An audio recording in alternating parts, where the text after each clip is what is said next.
শয়তান সিফাইউস রাজকুমারীকে অপহরণ করে তার অন্ধকার গুহায় আটকে রাখল। রবিউ ও ফারিস তাকে উদ্ধার করতে দ্রুত এগিয়ে গেল সাহসের সাথে, কিন্তু সিফাইউস তার জাদুকরী শক্তি দিয়ে তাদের গুহার প্রবেশপথে শক্ত পাথরে পরিণত করে দিল। শীঘ্রই এই মর্মান্তিক খবর পৌঁছালো রবিউর মায়ের কাছে এবং ফারিসের স্ত্রীর কাছে। তারা একসাথে ন্যায়পরায়ণ রাজা সালাহুদ্দিনের কাছে সাহায্যের জন্য যাওয়ার সিদ্ধান্ত নিল, যাতে তারা যাদের ভালোবাসে তাদের ফিরিয়ে আনতে পারে। দুঃখে ভেঙে পড়া বৃদ্ধা মা ফারিসের স্ত্রীকে সঙ্গে নিয়ে ভারী পায়ে সালাহুদ্দিনের প্রাসাদের দিকে রওনা দিল। তার হৃদয়ে আশা জাগল যে সেখানে তিনি ন্যায় বিচার ও করুণা পাবেন। প্রাসাদের দরজায় পৌঁছতেই প্রহরীরা তাদের আটকে দিল এবং প্রবেশে বাধা দিল। তখন বৃদ্ধা তার কাপা কণ্ঠে বলল, হে আমার সন্তান, আমরা চরম দুঃখে ও বিপদে আছি। আমরা রাজার কাছে এসেছি, আমাদের শেষ আশা তার উপরই, আমাদের অবশ্যই তার সাথে দেখা করতে হবে। একজন প্রহরী তাদের অপেক্ষা করতে বলল এবং তৎক্ষণাৎ প্রাসাদের ভেতরে গিয়ে রাজাকে বিষয়টি জানালো। রাজা যখন একথা শুনলেন তখন তিনি বললেন, তাদের তৎক্ষণাৎ সম্মানের সাথে আমার কাছে নিয়ে এসো। বৃদ্ধা এবং তার পুত্রবধূ রাজার সভায় প্রবেশ করল। রাজা তাদের সদয়ভাবে জিজ্ঞাসা করলেন, হে মা, বলো কিসে তোমাকে কষ্ট দিচ্ছে? তখন বৃদ্ধার চোখ দিয়ে অশ্রু ঝরতে লাগল এবং তিনি রাজার কাছে তাদের ওপর নেমে আসা ট্র্যাজেডির কথা বর্ণনা করতে শুরু করলেন। তার কথা শেষ করে তিনি বললেন, হে আমার ন্যায়ের প্রতীক, আমাদের আর কেউ নেই, তুমিই আমাদের শেষ আশা, দয়া করে আমাদের সাহায্য করো।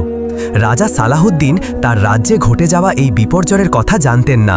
তার মুখে উদ্বেগ ফুটে উঠল এবং তিনি দৃঢ় কণ্ঠে বললেন, চিন্তা করো না হে মা, আমি তোমার ছেলেদের খুঁজে বের করব, তারা যেখানেই থাকুক, এবং তাদের তোমার কাছে সুস্থ অবস্থায় ফিরিয়ে আনব, এটা আমার প্রতিশ্রুতি। রাজার কথা শুনে মা কিছুটা স্বস্তি পেলেন। রাজা বললেন, তুমি বাড়ি ফিরে যাও, ইনশাল্লাহ শীঘ্রই তোমার ছেলেরা তোমার কাছে ফিরে আসবে। পরদিন সকালে রাজা সালাহুদ্দিন ভালোভাবে প্রস্তুতি নিলেন। তার ঘোড়ায় চড়লেন এবং সিফাইউসের লুকানো গুহার সন্ধানে যাত্রা শুরু করলেন। মরুভূমি ও উপত্যকা অতিক্রম করতে করতে তিনি সেই হাকিমের কুটিরে পৌঁছালেন। তিনি ভাবলেন কিছুক্ষণ বিশ্রাম নেবেন। ঘোড়া থেকে নেমে তিনি কুটিরে প্রবেশ করলেন। হাকিম তাকে দেখে আনন্দে উদ্বেলিত হয়ে বললেন, স্বাগতম হে সালাহুদ্দিন, আমি অনেক দিন ধরে তোমার অপেক্ষায় ছিলাম। রাজা তার কথায় অবাক হয়ে এগিয়ে গিয়ে বললেন, হে হাকিম, তুমি কি বোঝাতে চাইছো, আর কেন তুমি আমার জন্য অপেক্ষা করছিলে? আমি বুঝতে পারছি না, দয়া করে বিষয়টি পরিষ্কার করো। হাকিম মৃদু হেসে রাজাকে গল্পের শুরু থেকে সবকিছু বলতে শুরু করলেন। তারপর বললেন, হে সালাহুদ্দিন, আমি বছরের পর বছর ধরে তোমার জন্য অপেক্ষা করছি, কারণ তুমি একমাত্র সেই ব্যক্তি যিনি ওই ধূর্ত শয়তানের প্রশ্নের উত্তর দিতে পারবে এবং সম্মুখ যুদ্ধে তাকে পরাজিত করতে পারবে। সিফাইউসের কারণে অনেক পরিবার উজাড় হয়ে গেছে, নিরীহ মানুষ বিপথে চলে গেছে। তুমি হে বীর, তোমার বুদ্ধি দিয়ে তার প্রতারণা উন্মোচন করবে এবং তোমার তলোয়ার দিয়ে তার অহংকার ভেঙে দেবে। তার শেষ তোমার হাতেই হবে, হে শৌর্যবান রাজা। দ্বিধা করো না, এখনই যাত্রা শুরু করো এবং ওই নিকৃষ্ট দানবের অবসান ঘটাও। হাকিমের কথা শুনে রাজার চোখে রাগের আগুন জ্বলে উঠল। তিনি দ্রুত সিফাইউসের গুহার দিকে রওনা দিলেন, যেমনটি হাকিম তাকে পথ দেখিয়েছিলেন। তার ঘোড়া বাতাসের গতিতে ছুটতে লাগল এবং অল্প সময়ের মধ্যেই তিনি গুহার দরজায় পৌঁছে গেলেন। তার হৃদয়ে বৃদ্ধার দোয়া, হাকিমের আশীর্বাদ এবং নির্যাতিতদের আর্তনাধ্বনি বহন করে তিনি সিফাইউসের দিকে এগিয়ে গেলেন। ঘোড়া থেকে নেমে গুহার দরজায় দাঁড়াতেই তিনি দুটি পাথরের মূর্তি দেখলেন, যারা ছিল রবিউ ও ফারিস। তার হৃদয় দুঃখে ভরে গেল এবং তিনি বুঝলেন যে তিনি যে ট্র্যাজেডির মুখোমুখি হচ্ছেন তা তার কল্পনার চেয়েও ভয়াবহ। কিন্তু সালাহুদ্দিনের হৃদয়ে ভয় জাগল না, বরং প্রতিশোধের আগুন জ্বলে উঠল। তিনি গুহার প্রবেশপথে দাঁড়িয়ে গর্জন করে বললেন, বেরিয়ে আয় হে প্রতারক, সালাহুদ্দিন এসেছে তোর অপরাধের হিসাব নিতে। এই গর্জন শুনে অহংকারী সিফাইউস ক্ষণিকের জন্য বিচলিত হল। তারপর সে গুহা থেকে বেরিয়ে এলো, তার চোখে আগুন জ্বলছে। সে চিৎকার করে বলল, কে এই মূর্খ যে নিজে থেকে এসে মৃত্যুর মুখে ঝাঁপ দিয়েছে? কে এই হীন ব্যক্তি যে আমাকে, সিফাইউসকে, পৃথিবী ও অন্ধকারের প্রভুকে চ্যালেঞ্জ করার সাহস করছে? রাজা রাগত কণ্ঠে উত্তর দিলেন, তুমিই তবে সেই ধূর্ত শয়তান যে তার গুহায় লুকিয়ে থাকে এবং মানুষের সাথে খেলা করে তাদের পাথরে পরিণত করে। তুই এসব অন্যায় করে কি পাস? এখন সব শেষ, ইনশাআল্লাহ তোমার পাপের পাত্র পূর্ণ হয়েছে এবং শীঘ্রই তুমি তোমার পরিণতি ভোগ করবে। সিফাইউস রাজার আত্মবিশ্বাসী কণ্ঠে কিছুটা বিচলিত হল, তবে নিজেকে সামলে নিয়ে বলল, হে সালাহুদ্দিন, তুমি আমার 7টি প্রশ্নের উত্তর দিতে প্রস্তুত হও। আবারও সিফাইউস উপহাসের সুরে বলল, তুমি কি আমার প্রশ্নের উত্তর দেবে হে তুচ্ছ পতঙ্গ? যদি তোমার মধ্যে সামান্য সাহস থাকে তবে আমার সাথে যুদ্ধ করো। তোমার মতো কাউকে আমার আঙুলের মাঝে পিষে ফেলতে এক মুহূর্ত লাগবে না। তুমি আমার প্রশ্নের উত্তর দিতে এসেছো? কতটা নির্বোধ তুমি! শয়তান রাজাকে উত্তেজিত করে প্রথমে আক্রমণে প্ররোচিত করতে চাইল, যাতে সে তার জাদুতে পড়ে পাথরে পরিণত হয়, যেমন অন্যদের সাথে করেছে। কিন্তু সালাহুদ্দিন অন্যদের মতো ছিলেন না। তিনি ছিলেন একজন জ্ঞানী রাজা ও বীর যোদ্ধা, যাকে সহজে উত্তেজিত করা যায় না। তিনি দৃঢ়ভাবে বললেন, শোন হে অহংকারী, আমি তোমার সস্তা প্রতারণার ফাঁদে পড়ব না। সময় নষ্ট না করে তোমার প্রশ্ন করো। আমিও প্রতারণা জানি এবং তোমার চেয়েও ভালো। এরপর তিনি তার 4 জন সৈন্যকে ডেকে তাদের আসল রূপে আসতে বললেন। মুহূর্তের মধ্যে 4 জন নাইট সিফায়ুসের সামনে প্রকাশ পেল। তারা পর্বতের মতো শক্তিশালী ও উঁচু হয়ে দাঁড়ালো। মূলত তারা ছিল জিন। সিফায়ুস ভয়ে পিছিয়ে গেল। তার জীবনে প্রথমবারের মতো সত্যিকারের ভয় অনুভব করল সে। সালাহুদ্দিন হাততালি দিয়ে তাদের অদৃশ্য করে দিলেন এবং বললেন, তুমি আমার শক্তি ও প্রতারণার একটি ক্ষুদ্র নমুনা দেখলে। এখন তাড়াতাড়ি তোমার প্রশ্ন করো, আমার ধৈর্য হারিয়ে যাওয়ার আগে। সিফায়ুস যা দেখল তাতে হতবাক হয়ে গেল এবং বুঝল এই মানুষটিকে অন্যদের মতো প্রতারিত করা যাবে না। তার কাছে আর কোনো উপায় ছিল না, তাই সে তার প্রশ্ন শুরু করল। সে বলল, শোন, মনে কর 2 জন যুবক, উরুয়া ও হামান, ঘনিষ্ঠ বন্ধু। একদিন তারা দূর দেশে বাণিজ্যের জন্য যাত্রা করল। প্রচুর লাভের পর তারা ফিরে এলো। একদিন তারা জঙ্গলের মাঝে এক অত্যন্ত সুন্দরী নারীকে দেখল। দুজনেই তার প্রতি আকৃষ্ট হল। তারা তার কাছে গিয়ে জিজ্ঞাসা করল, হে সুন্দরী, তুমি কে? এই নির্জন জায়গায় একা কি করছো? নারীটি চোখে অশ্রু নিয়ে উত্তর দিল, আমি আমার স্বামীর সাথে বাড়ি ফিরছিলাম, কিন্তু ডাকাতরা আমাদের ওপর হামলা করল। তারা আমাদের লুট করল এবং আমার স্বামীকে হত্যা করল। তখন থেকে আমি এই জঙ্গলে ঘুরে বেড়াচ্ছি। উরুয়া বলল, চিন্তা করো না, আমরা তোমাকে নিরাপদে বাড়ি পৌঁছে দেব। কিন্তু নারীটি কেঁদে উঠল এবং বলল, না, আমি আমার পিতার বাড়িতে বা স্বামীর বাড়িতে ফিরব না। লোকে আমাকে অশুভ বলবে, মনে করবে আমি মৃত্যু ও ধ্বংস ডেকে এনেছি। জঙ্গলের মৃত্যু আমার কাছে সেখানকার অপমানের চেয়ে সহজ। তারপর উরুয়া ও হামান সেই সুন্দরী নারীকে নিয়ে পথ চলতে লাগল। পথে তারা তার ভবিষ্যৎ নিয়ে আলোচনা করল। এই নারীর জন্য এখন কি করা উচিত? তাকে আবার বিয়ে দেওয়া হবে নাকি আমাদের একজন তার সাথে বিয়ে করবে? তারা দুজনেই ভাবল তার সাথে বিয়ে করাই যুক্তিসঙ্গত। তারা নারীটির কাছে প্রশ্ন করল। সে বলল, আমি তোমাদের দুজনকেই ভালোবাসি, একজনকে অপরজনের ওপর প্রাধান্য দিতে পারি না। এই কথা শুনে তারা আরও বিভ্রান্ত হয়ে পড়ল। অবশেষে তারা লটারির মাধ্যমে সিদ্ধান্ত নিল, যে নাম উঠবে সে তাকে বিয়ে করবে। লটারিতে উরুয়ার নাম উঠল এবং সে নারীটিকে বিয়ে করল। তারা সুখী দাম্পত্য জীবন শুরু করল। কিছুদিন পর তাদের একটি সন্তান হল, কিন্তু ভাগ্যের নির্মমতায় উরুয়া এক মর্মান্তিক দুর্ঘটনায় মারা গেল।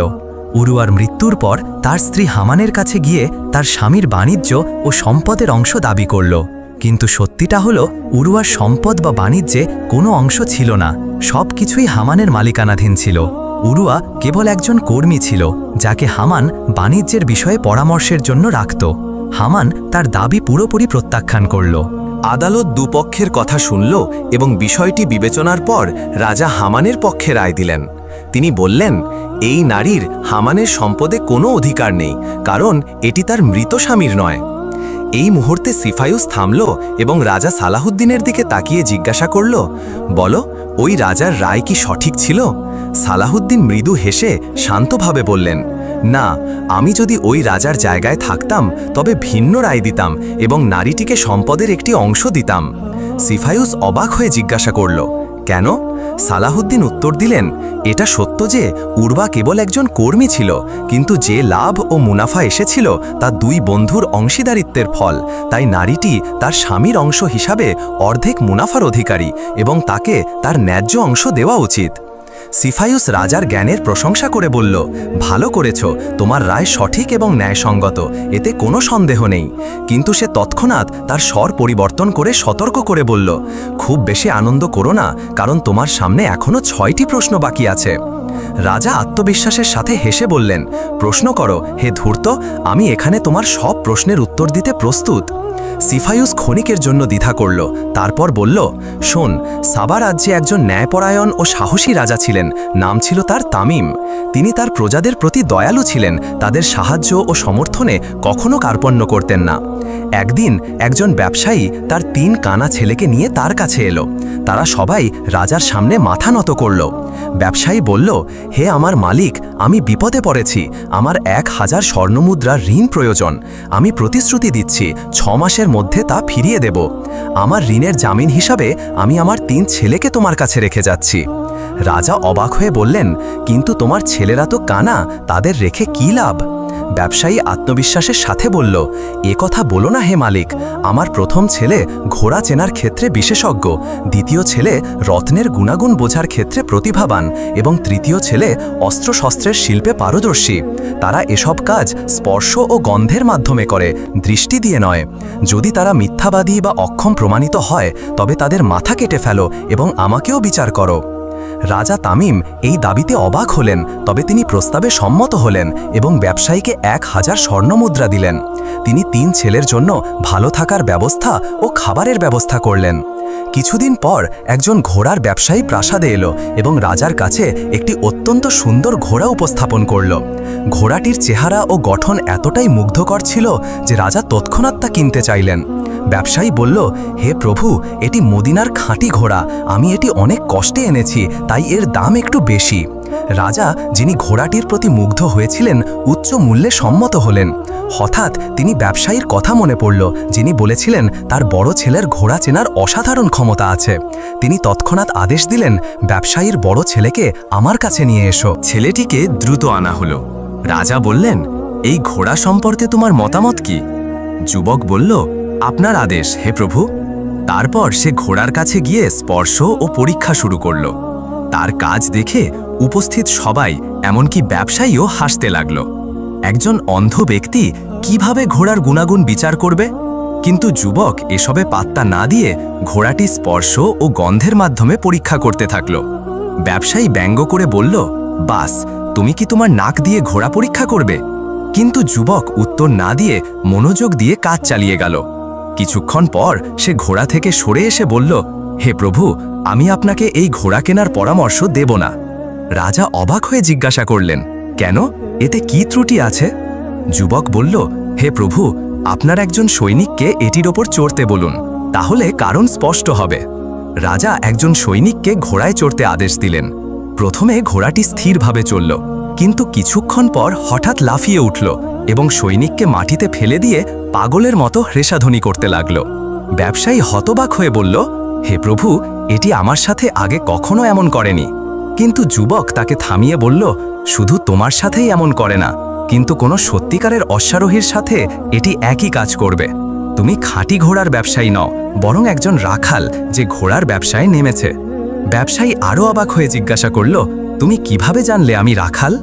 যুবক বলল, এই ঘোড়াটি তোমার বাড়িতে জন্মেছে, এর বাবা মা তোমার কাছে ছিল, তুমি এটিকে মহিষের দুধ খাইয়েছ, তাই এর শরীরে সেই গন্ধ স্পষ্ট।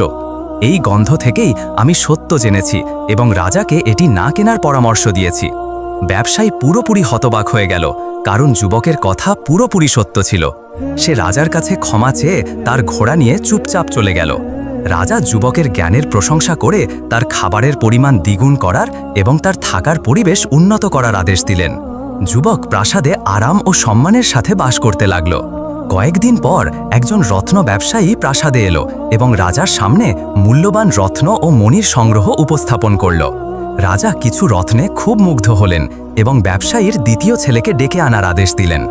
যুবক এসে বলল, আপনার আদেশ হে প্রভু। সে রত্নগুলো স্পর্শ করে সাবধানে পরীক্ষা করতে লাগল এবং কিছু রত্ন আলাদা করে বলল, হে প্রভু, এই পাথরগুলো কিনবেন না। রাজা অবাক হয়ে বললেন, কেন? এগুলো কত সুন্দর ও উজ্জ্বল দেখো। যুবক শান্তভাবে বলল, ক্ষমা করবেন হে প্রভু, কিন্তু এই পাথরগুলো অশুভ। বিশেষ করে এই লাল মণিটি প্রত্যেকের জন্য অশুভ বয়ে আনে যে এটি ধারণ করে।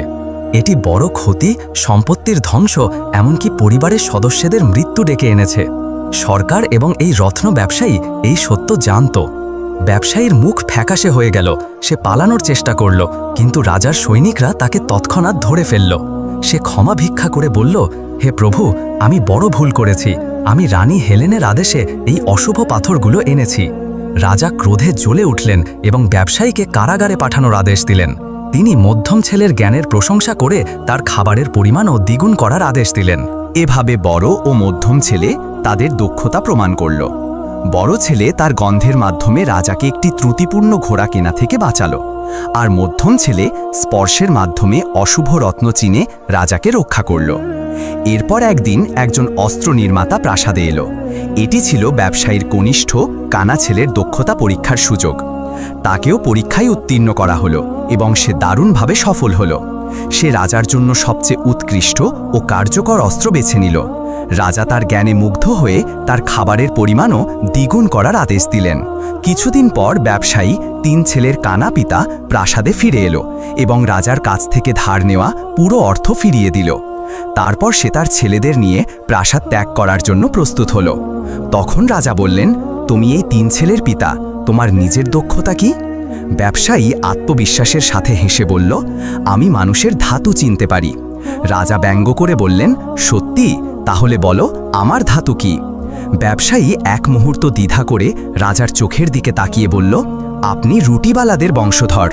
সেই যুগে সমাজে শ্রেণী বৈষম্য ছিল এবং নিম্ন শ্রেণী বা সাধারণ পেশার মানুষদের তাচ্ছিল্য করা হতো। রুটিবালা শব্দটি রুটি তৈরির কারিগরকে বোঝায়, অর্থাৎ রাজা রাজবংশের নন, বরং সাধারণ বংশোদ্ভূত। ব্যবসায়ী আরও বলল, আমার প্রতিটি ছেলে যখন তার অসাধারণ দক্ষতা দেখিয়েছে, আপনি তাদের পুরস্কার হিসেবে শুধু তাদের খাবারের পরিমাণ বাড়িয়েছেন, যেন তাদের মূল্য শুধু খাবারে। ব্যবসায়ীর কথা শেষ হতেই রাজার মধ্যে অন্ধ অহংকার জেগে উঠল। তিনি ক্রোধে জ্বলে উঠে একটি চাঞ্চল্যকর আদেশ দিলেন, ব্যবসায়ীকে মৃত্যুদণ্ড দেওয়া হবে এবং তার 3 ছেলেকে প্রাসাদে রেখে তার জন্য কাজ করতে হবে। গল্প শেষ করে সিফায়ুস রাজা সালাহুদ্দিনকে বলল, বলো রাজা, কি ব্যবসায়ীকে মৃত্যুদণ্ড দিয়ে অপরাধ করেছিলেন? সালাহুদ্দিন শান্তভাবে বললেন, রক্ত কখনো মিথ্যা বলে না হে সিফায়ুস। ব্যবসায়ীর আরও জ্ঞানের সাথে আচরণ করা উচিত ছিল, কিন্তু রাজা তার ছেলেদের চেয়েছিলেন এবং তার জন্য কাজ করাতে চেয়েছিলেন, তাই তার এই কাজ জ্ঞানী বা ন্যায়সঙ্গত ছিল না। সিফায়ুস হেসে বলল, তুমি ঠিক বলেছ হে সালাহুদ্দিন। কিন্তু তার কথা শেষ হতেই তার মধ্যে একটা শূন্যতা দেখা দিল। হাকিমের আশীর্বাদের কারণে সে কোনো সঠিক উত্তরকে অস্বীকার করতে পারছিল না।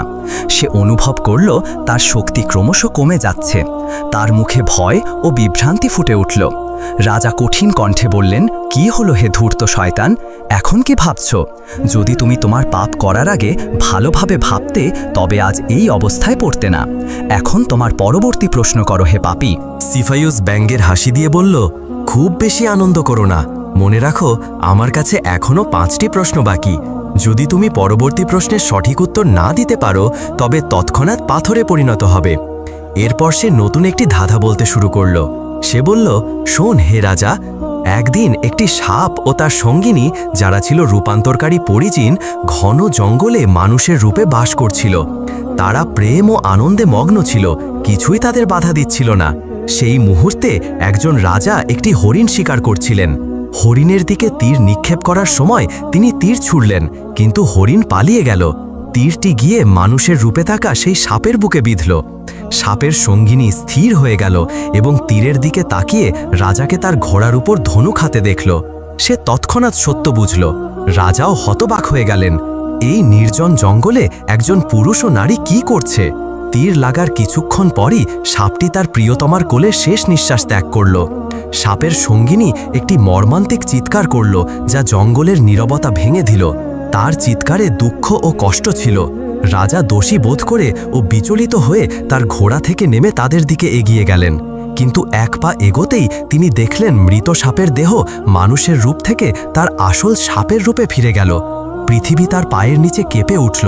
তিনি বুঝলেন তিনি কোনো মানুষকে মারেননি, বরং একটি পৌরাণিক সাপকে হত্যা করেছেন, যারা মানুষের রূপ নিতে পারে। সাপের সঙ্গিনী তার স্বামীর মৃতদেহ জড়িয়ে আরও ভয়ঙ্কর চিৎকার করল। তারপর মাথা তুলে বলল, হে পাপী মানুষ, আমি যেমন এখন আমার স্বামী হারানোর কষ্ট ভোগ করছি, তেমনি একদিন তোমার স্ত্রীও এই কষ্ট ভোগ করবে এবং আমার মতো কাঁদবে। রাজার মুখ ফ্যাকাশে হয়ে গেল। তিনি ভাঙা কণ্ঠে বললেন, হে সাপিনী, আমাকে ক্ষমা করো, আমি তোমাদের দেখিনি, আমি অনিচ্ছাকৃতভাবে বড় ভুল করেছি। কিন্তু সাপিনী তার জ্বলন্ত চোখে তাকিয়ে বলল, হে অপরাধী, তুমি যা করেছ তা ভুল নয়, অপরাধ। তুমি আমার স্বামীকে হত্যা করেছ। আমি শপথ করছি 9 দিন পর উৎসবের দিনে আমি নিজে এসে তোমাকে ধ্বংসন করব এবং আমার স্বামীর মৃত্যুর প্রতিশোধ নেব। রাজার হৃদয় ভয়ে কেঁপে উঠল। তিনি দুঃখে ভেঙে পড়ে প্রাসাদে ফিরলেন। রানী তার ফ্যাকাশে মুখ দেখে উদ্বিগ্ন হয়ে বললেন, হে প্রভু, শিকার থেকে ফেরার পর থেকে তুমি এমন দেখাচ্ছ যেন মৃত্যু দেখেছ। রাজা তাকে পুরো ঘটনা বললেন। রানী হতবাক হলেন, কিন্তু তিনি তাকে তিরস্কার না করে দৃঢ়ভাবে বললেন, চিন্তা করো না হে প্রভু, ওই সাপিনী তোমার কাছে আসার আগে আমি আমার জীবন দিয়ে তোমাকে রক্ষা করব। আমি বেঁচে থাকতে কাউকে তোমার ক্ষতি করতে দেব না। পরদিন রাজা ও রানী অনেক হাকিম ও ধর্মযাজকের কাছে তাদের সমস্যা উপস্থাপন করলেন, কিন্তু কেউ সন্তোষজনক সমাধান দিতে পারল না। 8 দিন এভাবে কেটে গেল, কোনো শান্তি ছাড়াই। 9ম দিন উৎসবের দিন, যে দিনে সাপিনী প্রতিশোধ নিতে আসার শপথ করেছিল, প্রাসাদে শোকের পরিবেশ বিরাজ করছিল। রাজা নিজেকে তার ঘরে বন্দি করে রেখেছিলেন তার ভাগ্যের অপেক্ষায়। প্রাসাদের প্রধান দরজা থেকে রাজার ঘর পর্যন্ত সর্বত্র সৈনিকরা কঠোর নিরাপত্তায় ছিল। এমন সময় একজন হাকিম প্রাসাদে ভিক্ষা চাইতে এলো। তিনি প্রাসাদের শোকের পরিবেশ দেখে প্রহরীদের কাছে কারণ জিজ্ঞাসা করলেন। তারা তাকে সব বলল। হাকিম বললেন, আমাকে তৎক্ষণাৎ রানীর কাছে নিয়ে যাও। একজন প্রহরী রানীকে খবর দিল। রানী নিজে তাকে স্বাগত জানাতে এলেন এবং তাকে সম্মানের সাথে প্রাসাদে প্রবেশ করালেন। তিনি বললেন, হে পবিত্র হাকিম, তুমি আমাদের বিপদের কথা জেনেছ, আমাদের পথ দেখাও, তুমি একমাত্র আমাদের বাঁচাতে পারো। হাকিম বললেন, হে কন্যা, একটি উপায় আছে, কিন্তু আমি নিশ্চিত করতে পারি না যে এটি সাপিনীকে তার সিদ্ধান্ত থেকে ফিরিয়ে আনবে।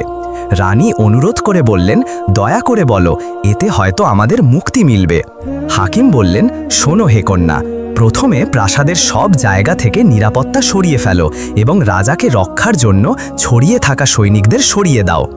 রানীর হৃদয়ে উদ্বেগ জাগল, কিন্তু তিনি হাকিমের কথার সম্মান করে তাকে বাধা দিলেন না। হাকিম বলে চললেন, এটি কোনো সাধারণ সাপিনী নয়, এটি একটি রূপান্তরকারী সাপিনী, যে কোনো রূপ নিতে পারে, সৈনিক, দ্বাররক্ষী বা যে কোনো ব্যক্তির। যদি সে এই কঠোর নিরাপত্তা দেখে, তবে মনে করবে রাজা তাকে হত্যার প্রস্তুতি নিচ্ছেন এবং সে দ্বিধা না করে আক্রমণ করবে। তিনি আরও বললেন, আজ উৎসবের দিন, সূর্যাস্ত থেকে মধ্যরাত পর্যন্ত তুমি নিজে রাজার ঘরের সামনে বসে আল্লাহর ইবাদত করো।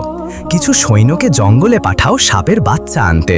প্রাসাদের প্রধান দরজা থেকে রাজার ঘর পর্যন্ত প্রতি কয়েক পা পর পর বাচ্চা সাপ রাখো। তাদের সাথে এমন লোক রাখো যারা তাদের দুধ খাওয়াবে। আর সবচেয়ে গুরুত্বপূর্ণ, প্রাসাদের প্রধান দরজা থেকে রাজার ঘর পর্যন্ত সুগন্ধি ফুল ছড়িয়ে দাও, যাতে পথটি মিষ্টি সুবাসে ভরে যায়। হাকিম বললেন, এটি একমাত্র উপায় যা হয়তো সাপিনীর হৃদয় নরম করবে। বলা হয়, তোমার শত্রুকে সম্মান করো, তাহলে সে তার শত্রুতায় লজ্জিত হবে। হাকিম প্রাসাদ ত্যাগ করলেন। রানী দ্বিধা না করে তার সব নির্দেশ পালন করলেন। তিনি প্রাসাদের নিরাপত্তা সরিয়ে ফেললেন, রাজার দরজা ও ঘর থেকে সৈনিকদের সরিয়ে দিলেন, পথটি সুগন্ধি ফুল দিয়ে সাজালেন, জঙ্গল থেকে সাপের বাচ্চা এনে পথে ছড়িয়ে দিলেন। তিনি নিজে রাজার ঘরের সামনে বসে ইবাদত করতে লাগলেন, আল্লাহর কাছে প্রার্থনা করতে লাগলেন। রাতের শুরুতে সাপিনী তার প্রতিশ্রুতি পূরণ করতে এবং তার স্বামীর মৃত্যুর প্রতিশোধ নিতে এলো। সে প্রধান দরজা দিয়ে প্রবেশ করল এবং হতবাক হয়ে থেমে গেল। সে দেখল প্রাসাদটি সুগন্ধি ফুলে সজ্জিত, বিভিন্ন রঙের ও আকৃতির ফুল দিয়ে একটি সুন্দর ও শান্তিময় পথ তৈরি করা হয়েছে, যা দরজা থেকে প্রাসাদের গভীরে চলে গেছে। সাপিনী ফুলের সুবাসে মুগ্ধ হয়ে এগিয়ে গেল। তার মনে হলো, আমি ভেবেছিলাম এখানে কঠোর নিরাপত্তা ও সশস্ত্র সৈন্যরা থাকবে, কিন্তু আমি কিছুই দেখছি না, না তলোয়ার, না বর্ষা, না কোনো প্রতিরোধ। বিস্ময়ের মধ্যে সে পথ ধরে এগিয়ে গেল। সে দেখল নিরীহ মুখের ছোট ছোট শিশুরা পথের দুপাশে বসে আছে। তারা সাপের বাচ্চাদের দুধ খাওয়াচ্ছে এবং তাদের সাথে নির্মলভাবে খেলছে। এই দৃশ্য সাপিনীর হৃদয়ে কিছু একটা স্পর্শ করল। তার হৃদয়, যা কঠোরতা ও প্রতিশোধের জন্য অভ্যস্ত ছিল, ধীরে ধীরে নরম হতে শুরু করল। তার ক্রোধ কিছুক্ষণের জন্য মাতৃত্ব ও করুণার অনুভূতিতে রূপান্তরিত হল, কিন্তু শীঘ্রই সে তার শপথ ও প্রতিজ্ঞার কথা মনে করল। তার স্বামীর শেষ নিঃশ্বাস ত্যাগের দৃশ্য তার চোখে ভেসে উঠল। সে ক্রোধে ফুঁসে উঠল এবং শীষের মতো শব্দ করে ভেতরের দিকে এগিয়ে গেল। অবশেষে রাজার ঘরে পৌঁছে সে রানীকে দেখল, যিনি তার হাত জোর করে ইবাদতে মগ্ন, চোখে অশ্রু নিয়ে আল্লাহর কাছে প্রার্থনা করছেন। সাপিনী তার উপস্থিতি টের পেল। রানী উঠে দাঁড়ালেন এবং নম্রভাবে তার কাছে এগিয়ে গিয়ে বললেন, স্বাগতম, আশা করি তুমি এখানে পৌঁছাতে কষ্ট পাওনি। আমি জানি তুমি কেন এসেছো। আমি জানি আমার স্বামী বড় ভুল করেছে, যদিও তা অনিচ্ছাকৃত। তাই আমি তোমাকে বাধা দেব না, কিন্তু আমার একটি অনুরোধ আছে। আমাকে প্রথমে দংশন করো। আমি একজন বিশ্বস্ত স্ত্রী। আমি বেঁচে থাকতে আমার স্বামীর কষ্ট দেখতে পারি না। আমাকে তার আগে চলে যেতে দাও। এখানে সিফাইউস থামল এবং রাজার দিকে তাকিয়ে বলল, বলো হে রাজা, সাপিনী কি রাজাকে দংশন করে তার স্বামীর প্রতিশোধ নেবে? সে কি তার শপথ পূর্ণ করবে? গল্প চালিয়ে যাওয়ার আগে এই প্রশ্নটি তোমাদের জন্যও হে প্রিয়জন, সাপিনী কি তার প্রতিশ্রুতি পূর্ণ করবে? সলাহউদ্দিন দৃঢ়ভাবে উত্তর দিলেন, না হে ধূর্ত শয়তান, সে তা করবে না। যখন থেকে সে প্রাসাদে প্রবেশ করেছে এবং তার জন্য তৈরি করা আতিথেয়তা দেখেছে, শিশুদের সাপের বাচ্চাদের দুধ খাওয়ানো দেখেছে, তার হৃদয় করুণায় গলে গেছে। তার ক্রোধ ইতিমধ্যে মিলিয়ে গেছে। রানীর আন্তরিক কথাগুলো তার বাকি ক্রোধও গলিয়ে দিয়েছে। সে শেষ পর্যন্ত একজন নারী এবং আন্তরিক বিশ্বস্ততা সব শপথ ও প্রতিশোধকে ছাড়িয়ে যায়। তার শপথ ও প্রতিজ্ঞার কথা বলতে গেলে সে তার অনুভূতির সাথে বিশ্বাসঘাতকতা না করার এবং ইচ্ছাকৃতভাবে কাউকে আঘাত না করার সিদ্ধান্ত নিয়েছে। সে নিজেকে কাছের জ্বলন্ত আগুনে নিক্ষেপ করল এবং আত্মহত্যা করল। সে মারা গেল কাউকে হত্যা না করে, তার শপথ ভঙ্গ না করে, কিন্তু তার কষ্ট থেকেও মুক্তি পেল না। সে বেঁচে থাকল না, প্রতিশোধও নিল না। সিফাইউস রাজার এই উত্তর শুনে মাথা নিচু করে দুঃখে বলল, তুমি ঠিক উত্তর দিয়েছ হে সালাহউদ্দিন, তুমি সত্যিই জ্ঞানী ও বিচক্ষণ। তবে জেনে রাখো, আমার কাছে আরও 4টি প্রশ্ন বাকি। সিফাইউস তার চতুর্থ প্রশ্নটি বলতে শুরু করল, সম্মানিত ভিউয়ার্স, এই গল্পের তৃতীয় ও শেষ অংশ শীঘ্রই আসবে। অনুগ্রহ করে একটি লাইক দিয়ে আমাদের সাথেই থাকুন।